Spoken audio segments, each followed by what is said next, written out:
पिछले एपिसोड में हमने देखा था कि यानकिन और किनयान के बीच में बैटल शुरू हो गया था। जो जीतेगा ये बैटल को वही बनने वाला है क्लान का अगला लीडर। जब इनका बैटल शुरू हुआ था तो यहाँ पर किनयान यानकिन को बहुत मारता है। मार मार कर उसने उसकी हालत खराब करके रख दी थी और मारने के बाद वो उसको जलाकर वहीं पर खत्म कर देता है, जिस वजह से फोर एल्डर एकदम भड़क चुके थे कि आखिर इस किनयान की हिम्मत कैसे हुई जो इसने यानकिन को जलाकर जान से मार डाला। इनका यहाँ पर मैटर शांत भी नहीं हुआ था कि तभी लिन फैमिली का यंग मास्टर भी हुआ आकर पहुंच जाता है, जो किनयान को चैलेंज करने के लिए आया हुआ था कि अगर तू मुझसे बैटल लड़ता है तो मेरी फैमिली का आयरन माइन तेरा होगा और अगर तू हारता है तो तेरी फैमिली का स्पिरिट मेडिसिन गार्डन मेरा हो जाएगा। तो इस चैलेंज के लिए किनयान भी मान चुका था, जिसके बाद यहाँ से ये एपिसोड शुरू होता है। तो इस एपिसोड की शुरुआत में किनयान रेस्टोरेंट के अंदर बैठा हुआ था, पर तब वहाँ पर फोर एल्डर आकर पहुंच जाते हैं, जो अपनी पावर का इस्तेमाल करते हुए किनयान के ऊपर अटैक करने की कोशिश करते हैं कि तूने यानकिन को मार करना बिल्कुल भी अच्छा नहीं किया, इस वजह से खून का बदला खून से लिया जाएगा, आज हम तेरी भी जान ले लेंगे। चारों के चारों एल्डर अपनी पावर का इस्तेमाल करते हुए किनयान के ऊपर अटैक करने की कोशिश करते हैं, लेकिन किनयान अपनी पावर का उतना ढंग से यूज भी नहीं करता। वो बस हल्के फुल्के अटैक का इस्तेमाल करता है और उतने में यहाँ चारों के चारों एल्डर की हालत खराब हो रही थी। किनयान एक के बाद एक करते हुए जितनी भी उसने टेक्निक को उसी टेक्निक पवेलियन के अंदर से हासिल किया था, जो उसके ऊपर ही आकर चिपक चुकी थी,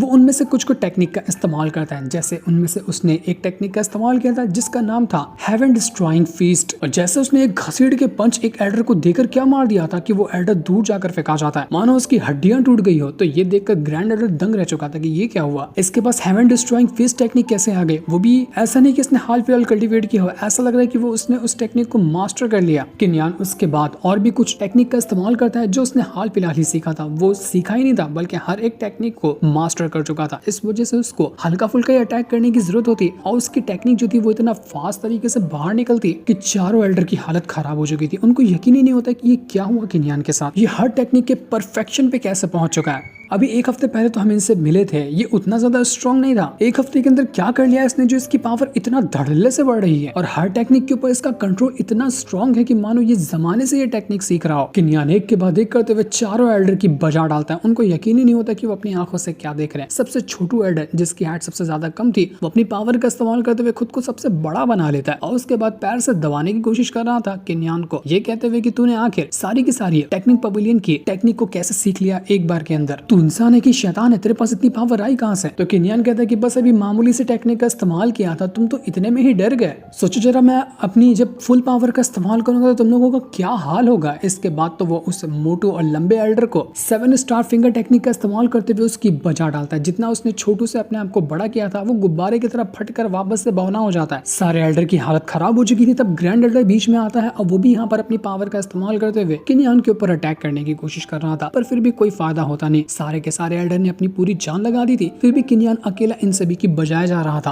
किसी ने किनयान का एक बाल तक बांका नहीं कर पाया और किनयान ने सबके हाथ पैर तोड़कर रख दिए थे। बहुत ही कमाल का और काफी खतरनाक ये बैटल होता है। किनयान कहता है कि बस बहुत हो गया, अब तुम लोगों के साथ फाइट करते करते ना मेरा मूड भर चुका है, अब इस फाइट को एंड करने का टाइम आ चुका है। इसके बाद वो तुरंत ही अपनी स्वॉर्ड को बाहर निकालता है, वही हेवन डिस्ट्रॉइंग स्वॉर्ड जिसका इस्तेमाल करते हुए उसने अपर रेल्म के अंदर ब्रेक किया था। और जैसा उसने यहाँ स्वॉर्ड का इस्तेमाल किया, वो एल्डर के ऊपर अटैक नहीं करता, बस वहां पर अपनी स्वॉर्ड को हल्का सा घुमा देता है और स्वॉर्ड घुमाने से जो ऑरा बाहर निकला था, चारों के चारों एल्डर वहीं पर लेट जाते हैं। उनको इतना बुरा तरीके से अटैक लगा था जिसका हिसाब भी नहीं था। मस्त किनयान उनके सामने ही चाय पीने के लिए बैठ चुका था। वो कहता है कि क्या हुआ एल्डर, मैंने तो बस ऑरा का इस्तेमाल किया अपनी स्वॉर्ड के, इतने में ही तुम्हारी हालत खराब हो गई। सोचो कि अगर चला दिया होता तो तुम्हारे तो टुकड़े नहीं मिलते। मुझे बिल्कुल नहीं लगा था कि तुम लोग इतने ज्यादा कमजोर हो गए, मुझे लगा था कि तुम्हारे अंदर कुछ तो पावर होगी, पर अब फाइट करके ऐसा लग रहा है कि तुम तो बिल्कुल किसी काम के नहीं हो। तुम लोगों ने कितना बुरी तरीके से हमारी यून फैमिली के साथ बर्ताव किया है ना, जिसका हिसाब नहीं लगाया जा सकता। तुमने टैलेंटेड डिसाइपल को जगह ही नहीं दी आगे बढ़ने की, और तुम्हारे जो चमचागिरी करने वाले नल्ले डिसाइपल थे ना, तुमने उनको ही प्रमोट किया। कलंक हो तुम लोग हमारे इस यून फैमिली के ऊपर। ग्रैंड एल्डर कहता है कि तेरी भैंस की टांग, तेरी हिम्मत कैसे हुई जो हमारे ऊपर इल्जाम लगा रहा है झूठा झूठा, एक तो मेरे बेटे को मार डाला, ऊपर से मेरे ऊपर ही इल्जाम लगा रहा है। तो किनयान चारों एल्डर की जितनी भी करतूतें थी उनकी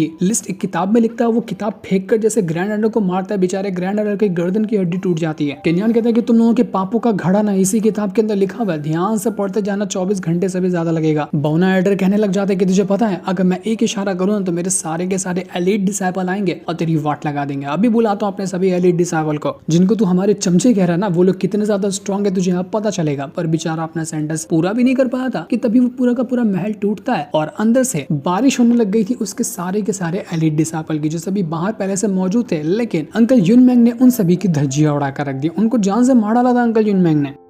चारों एल्डर की हालत खराब हो जाती कि भाई साहब हमारे सारे एलीट डिसाइपल तो यहाँ पर उनकी लाशें बिछी हुई है। अंकल युनमेंग किन्यान से कहना चाहते कि किन्यान तुम्हें पता है मैंने अपना ब्रेक थ्रू किया, बड़े दिनों बाद अपना ब्रेक थ्रू किया, क्या मजा आ रहा है और मुझे तो एक्सरसाइज करने के लिए चीजें भी मिल गई। ये सारे के सारे बंदे ना इस रेस्टोरेंट के बाहर छुप कर बैठे हुए थे तुम्हारे ऊपर अटैक करने के लिए, तो मैं बाहर ही इनके साथ कसरत करके आया हूँ, बहुत मजा आया आज तो किन्यान अंकल युनमेंग से कहने लग जाता है कि लगता है इन चारों एल्डर का ना अभी तक नशा उतरा नहीं है, तो बताइए क्या करना चाहिए इन लोगों के साथ। इनका नशा उतारने में तो बड़ा मजा आने वाला है। वो चारों के चारों एल्डर से कहता है कि देखो मैं यहाँ पर ना सिर्फ फीफी की वजह से तुम लोगों की जान बख्श रहा, वरना तुम चारों को मार दिया होता। आखिरी वार्निंग है तुम लोगों की, जितने ही मैंने तुम लोगों के अपराध इस बुक के अंदर लिखे हैं ना, सबको सॉल्व करना, सारे मैटर खत्म हो जाने चाहिए। अगर तुम लोगों की एक बार भी मुझे शिकायत आई ना तो उस टाइम मैं तुम लोगों को छोड़ने वाला नहीं हूँ। बेहतर होगा कि तुम जल्दी से ये बात समझ जाओ। बाकी के 3 एल्डर बेचारे गर्दन टूटे हुए ग्रैंड एल्डर को घसीटते हुए वहां से ले जाते कि चलो चलो एल्डर, वरना ये हम सबको जान से मार डालेगा। इसके बाद किन्यान जो था वो रात को स्पिरिट मेडिसिन गार्डन के अंदर आता है। वो कहने लग जाता है कि बी हुआ ने कहा कि उसको मेरे साथ फाइट करने के बाद अगर मैं हारूंगा तो उसे स्पिरिट मेडिसिन गार्डन चाहिए। आखिर उसकी नजर स्पिरिट मेडिसिन गार्डन पे क्यों है? हो सकता है कि यहाँ पर कुछ कमाल की चीज हो जिसे आखिर वो बी हुआ पाना चाहता है, इसलिए मैं ही उस चीज को हासिल कर लेता हूँ तो कितना बेहतर होगा। वो स्पिरिट मेडिसिन गार्डन में अच्छे से घूमने लग जाता है ताकि कौन सी कमाल की चीज है जिसके ऊपर बी हुआ की नजर थी वो पता लगा सके। पर एक चीज किन्यान को समझ नहीं आती कि अगर ये स्पिरिट मेडिसिन गार्डन है तो यहाँ पर तो बहुत सारी स्पिरिचुअल एनर्जी होनी चाहिए, लेकिन ये जगह तो बिल्कुल खाली लग रही है स्पिरिचुअल एनर्जी से। आखिर यहाँ का सारा स्पिरिचुअल ऑरा कौन निकल गया? तभी आसमान से कुछ अटैक आता है जो सीधा किन्यान के ऊपर आकर लगने लग गया था। किन्यान ये देखकर हैरान रह जाता है कि कौन अटैक कर रहा है मुझ पे। वो इधर उधर यहाँ से भागने की और अपने आप को बचाने की कोशिश कर रहा था, पर उसको समझ ही नहीं आता कि ये अटैक आ कहाँ से रहा है। किन्यान जब देखता है कि आखिर उसके ऊपर क्या गिर रहा है तो उसको पता चलता है कि ये तो स्पिरिचुअल फ्रूट की बीज है। कोई ऐसा यहाँ पर छुप कर बैठा हुआ है जो बीज खा खा के मेरे ऊपर पटक पटक के मार रहा है। वो कहता है कि बदमाश कहीं के तू है कौन है जिसकी हिम्मत हुई मेरे पर बीज फेंक कर मारने की?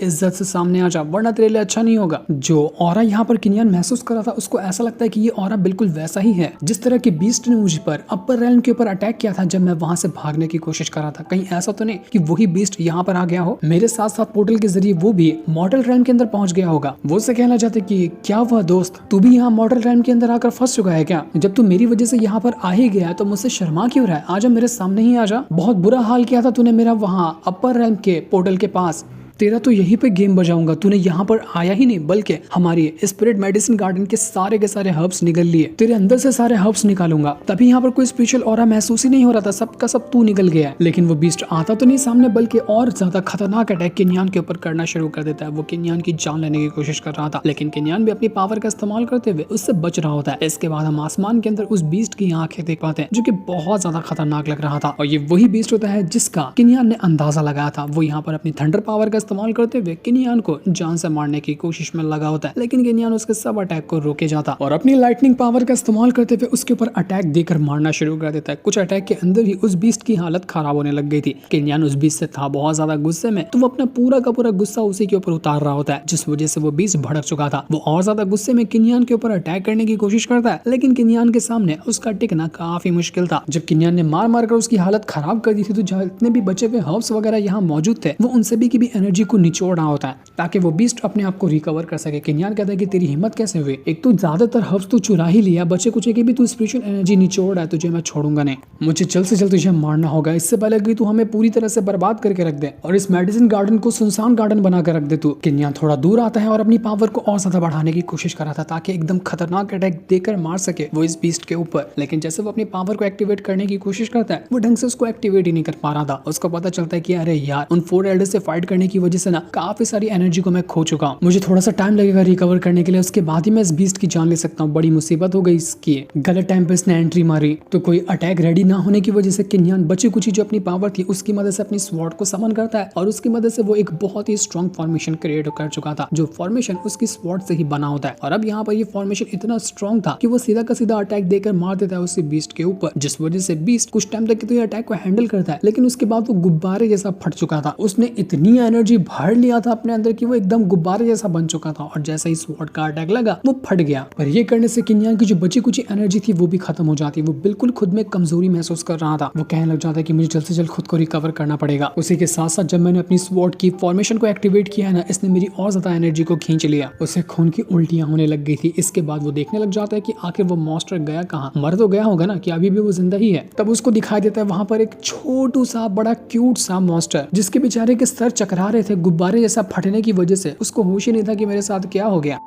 किन्यान कहता है कि अरे तेरी तो, अबे ये तो बच्चा है। इतना शैतान जैसा मॉन्स्टर, इतना बड़ा वाला, ये 1.5 फुटिया कैसे बन गया। पर कुछ भी हो यार, बड़ा क्यूट है ये। वो छोटू बीस कहने लग जाता है कि तेरी तो क्यूट गया तिल लगाने के लिए। तुझे पता है तेरी वजह से मैं मॉडल रैंक के अंदर आकर फंस गया। अच्छा खासा अपर रैंक के अंदर रहता था, जिंदगी बर्बाद करके रख दी तूने मेरी। कहाँ जाऊंगा मैं, कोई पहचानता है क्या इस मॉडल रैंक के अंदर मेरे को। इतनी शान थी मेरी अपर रैंक के अंदर, सब कुछ तूने मिट्टी में मिलाकर रख दिया। किन्यान कहता है कि अच्छा, तो इसका मतलब कि लिन फैमिली वालों को पता चला कि स्पिरिट गार्डन के अंदर ना तू छुपा हुआ है। तभी भी हुआ कि नजर इस स्पिरिट गार्डन के ऊपर थी, ताकि वो इसको हासिल करने के बाद तुझे हासिल कर सके। उसका मकसद था तुझे हासिल करना। बचकाने, तुझे तो शुक्र मनाना चाहिए कि मैं तुझे पकड़ के रखा। तू भी हुआ के पास जाता ना तो तेरा वो हाल करता कि तू सोचता भी नहीं। उल्टा तू यहाँ पर मुझे ही चिल्ला रहा है, चुपचाप बैठा रहा है। किन्यान तुरंत अपनी पावर का इस्तेमाल करते हुए अपनी पावर को ट्रांसफर करने लग जाता है उसी मॉन्स्टर के अंदर, क्योंकि अब जब दोनों यहाँ पर अपर रैम से मॉडल रैम के अंदर आ गए हैं तो इसको छोड़ना सही बात नहीं होगी। किन्यान उसको अपना पर्सनल पेट बनाना चाहता था, लेकिन ये चीज वो कर ही नहीं पाता। किन्यान कहने लग जाता है कि अच्छा, तो इसकी जो ब्लड पावर है ना वो इतनी ज्यादा स्ट्रॉन्ग है कि मैं इसको कंट्रोल में ले ही नहीं सकता।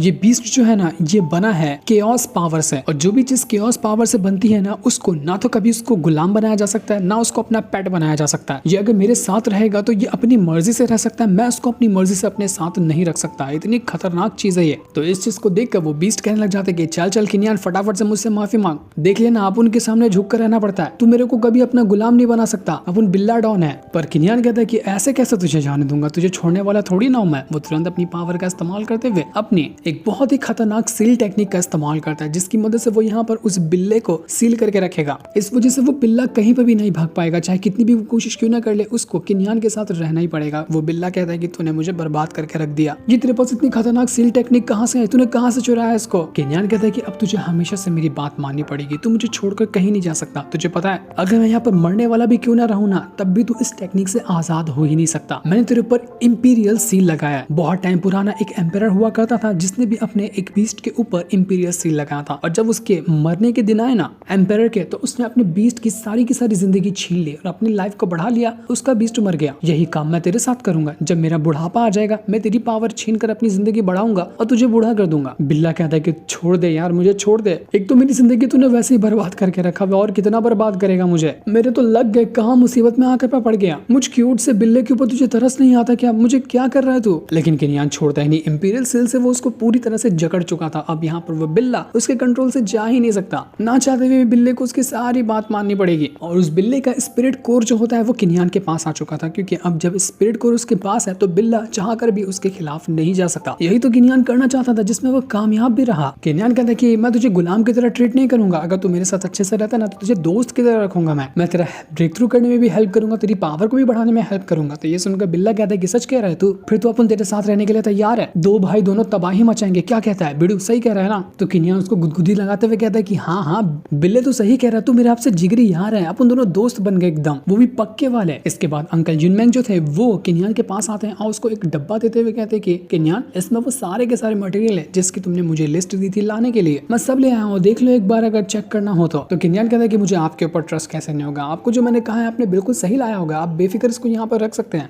वैसे मैं आपको एक थोड़ी सी प्रॉब्लम देने वाला, क्योंकि मैं अपना कल्टीवेशन कर रहा हूँ, मुझे 5 घंटे के लिए ना थोड़ी सी मोहलत चाहिए। तो आप जरा आसपास की जगह को देखना कि कोई मुझे डिस्टर्ब ना करे। मुझे 5 घंटा लगेगा अपना कल्टीवेशन में इंप्रूवमेंट हासिल करने के लिए। तो अंकल जुनमेंग भी इसके लिए तैयार हो जाते हैं। इसके बाद किन्यान आता है और देखने लग जाता है कि डब्बे के अंदर सारे सामान किस तरह के हैं। उसने बहुत सारे सामान को मंगाया था, न जाने इसके साथ वो क्या करने वाला था, कुछ भी करने वाला था, लेकिन वो बड़ी खतरनाक चीज होगी, क्योंकि ये सारी की सारी चीजें बिल्कुल टॉप लेवल की थी और बहुत ही रेयर थी। किनियान बिल्ले से कहता है कि ओए बिल्ले, चल तू अपना केओस हेवनली फायर को एक्टिवेट कर, मुझे उसकी जरूरत पड़ेगी। दूसरी तरफ हम उसी पवेलियन एल्डर को देखते हैं जो कि टेक्निक वगैरह को हैंडल करता है। उसके पास अंकल युनमेंग आते हैं, उससे कहने लग जाते हैं कि किन्या ने तो आज बहुत खास तरह के मटेरियल मंगाया, मुझे तो लगता है कि कुछ ना कुछ खास काम आज वो करने वाला है। पर ये लोग यहाँ पर खड़े थे कि तभी वहाँ पर बहुत सारे बंदे आकर पहुंच जाते हैं, जिनको हो सकता है कि उन्हें फोर एल्डर ने भेजा होगा किन्यान की जान लेने के लिए। लेकिन वहाँ पर वो पवेलियन एल्डर और अंकल युनमेंग थे इनके साथ लड़ने के लिए। अंकल युनमेंग कहते कि आ गया मेरा एक्सरसाइज करने का सामान, ये सारे के सारे मेरे जिम करने की चीजें हैं, सबको मारकर मैं अपनी एक्सरसाइज करूंगा। इसके बाद वो दोनों के दोनों एल्डर जा चुके थे उन सभी बंदों के साथ फाइट करने के लिए। देखते ही देखते यहाँ पर एक भयंकर बैटल शुरू हो जाता है। वो दोनों अपनी पावर का इस्तेमाल करते हुए जितने भी बंदे यहाँ किन्यान को मारने आए थे उनकी वाट लगाना शुरू कर देते थे। सारे के सारे बंदों की हालत खराब हो चुकी थी। पवेलियन मास्टर तो बहुत ही ज्यादा स्ट्रॉन्ग लग रहे थे, उनके पास एक से बढ़कर एक टेक्निक होती है और उस टेक्निक का इस्तेमाल करते हुए वो सभी बंदों को मार रहे थे।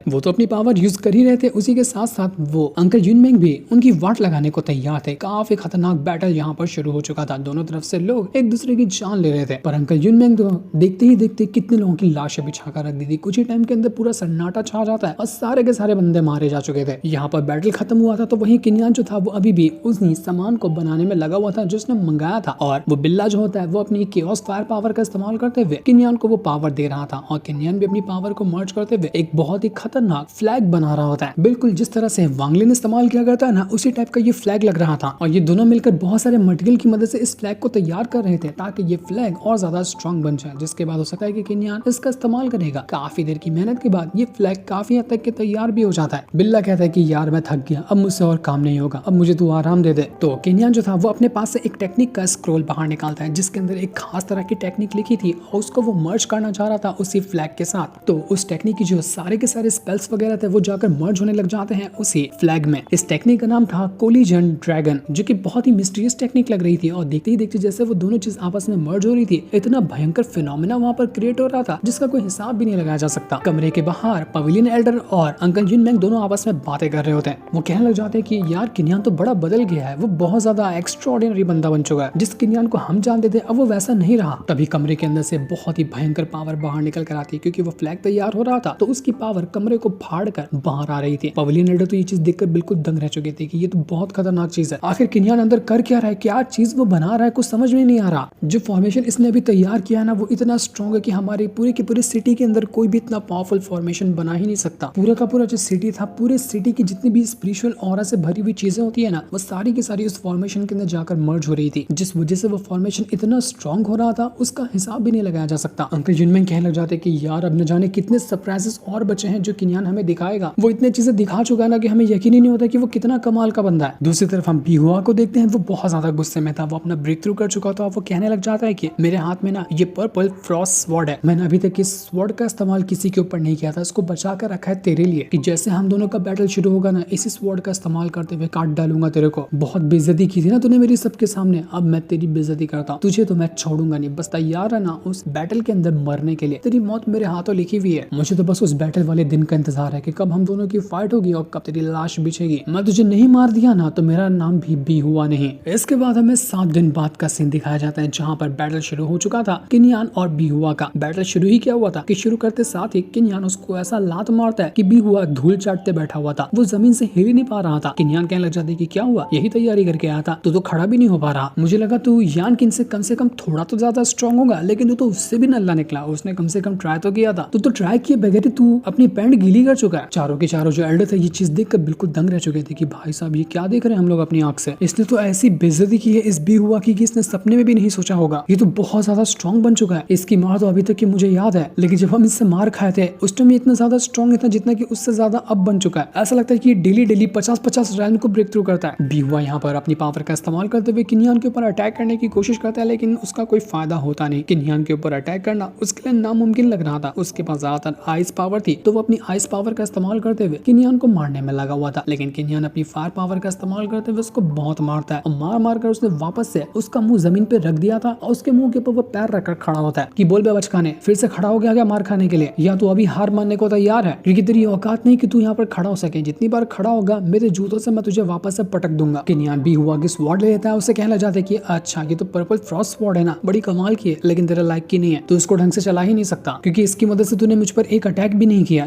चारों के चारों एल्डर कहने लग जाते कि हमारी तो जिंदगी बच गई जो किन्यान ने हमें छोड़ दिया, वरना उसी दिन वो हमें मार दिया होता। बहुत एहसान किया उसने हमारे ऊपर, हम इसके किसी भी लायक के नहीं है, ये जब चाहे हमें मार सकता है। बी हुआ की हालत एकदम खराब हो चुकी थी, वो डर से कांप रहा था। किन्यान उससे कहने लग जाता है कि तू यहाँ पर हार गया, मुझे उससे मतलब नहीं है, तू तो वैसे भी हारने वाला था, लेकिन एक चीज अभी भी बाकी है, तू अभी ब्रदर युनजुआन के सामने जा, 100 बार उनके सामने झुककर माफी मांग जो तूने उनके साथ किया, तभी जाकर मैं तुझे माफ करूंगा और तेरी जान बख्शूंगा, वरना वो हाल करूंगा जो तेरे पूरे के पूरे लिन फैमिली ने सोचा नहीं होगा। तभी वहां पर लिन फैमिली के बहुत सारे बंदे आ जाते जो सारी जगह को घेर चुके थे ताकि वो किन्यान के ऊपर अटैक कर सके, पर किन्यान को उससे कोई फर्क नहीं पड़ता। वो यहाँ पर कहने लग जाता है उस बी हुआ से कि देख तेरे बंदे आ गए तेरी लाश उठाने के लिए, ये तुझे बचाने नहीं आए हैं बल्कि तेरी लाश उठाने आए हैं, क्योंकि तुझ जैसे घटिया लोग ना कभी भी अपनी गलती मानते नहीं है। मुझे पता है तू ब्रदर युनजुआन के सामने माफी नहीं मांगेगा, इसलिए बेहतर यही है कि मैं तेरी जान ले लूं। पर तब बी हुआ कहने लग जाता है कि किन्यान तुझे सच में लगता है कि मैं हार गया? मैंने अपना ट्रम्प कार्ड तो अभी तक इस्तेमाल ही नहीं किया, अब मैं अपना ट्रम्प कार्ड इस्तेमाल करने वाला हूं जो तुझ पर भारी पड़ेगा। किन्यान कहता है कि अबे कौन सा ट्रम्प कार्ड, तेरे पास कुछ भी नहीं होगा, अगर कुछ है तो जरा बाहर तो निकाल, मैं भी तेरे साथ और अच्छी फाइट करना चाहता हूँ क्योंकि तूने मेरा मूड वैसे भी खराब करके रखा हुआ है, दिखा कि तू और क्या कर सकता है। तो यहाँ पर बी हुआ जैसे अपनी पावर को एक्टिवेट करता है, उसके अंदर से ऐसा भयंकर ऑरा बाहर निकला था जिसकी कोई हद नहीं थी, पूरा का पूरा बैटल अरीना उसके ऑरा से घिर चुका था। किन्यान कहने लग जाता है कि अब लगता है ना कि फाइट में मजा आएगा, अब तू जरा अपना जोश दिखा रहा है, अब तेरे साथ बैटल करने का अलग ही मजा होगा, फिर आजा देखते हैं कि तेरे अंदर कितना और जिगरा आ चुका है। मुझे बी हुआ था उसने किसी खास तरह के पिल को खा लिया था जिसने उसकी पावर को इंक्रीज किया, अब वो अब इंसान नहीं बल्कि एक डीमन जैसा बन चुका था, वो बहुत ज्यादा खतरनाक हो गया होता है। किन्यान कहने लग जाता है कि लगता है कोई भारी मसाला पी के रखा है तूने, तभी तू यहाँ पर डीमन जैसा बन चुका है, लेकिन कोई बात नहीं, तू डीमन बन, शैतान बन या कुछ भी बन जाए, हमारा बैटल वैसे भी बहुत बोरिंग था, लेकिन अब ये गेम में मजा आने वाला है। तो बी हुआ कहने लग जाता है कि मजा नहीं आएगा, तुझे मौत मिलेगी, मैं तेरी जान लूंगा, तू किन्यान मरने को तैयार हो जा। पर अब इनके बैटल में कौन जीतेगा, कौन किसको मारेगा, किसकी जीत होगी, ये अभी हमें नहीं बताया जाता, ये हमें पता चलने वाला है नेक्स्ट एपिसोड के अंदर, जिस दिन को दिखाते साथ ही ये वाला एपिसोड यहीं पर एंड हो जाता है। Thanks for watching.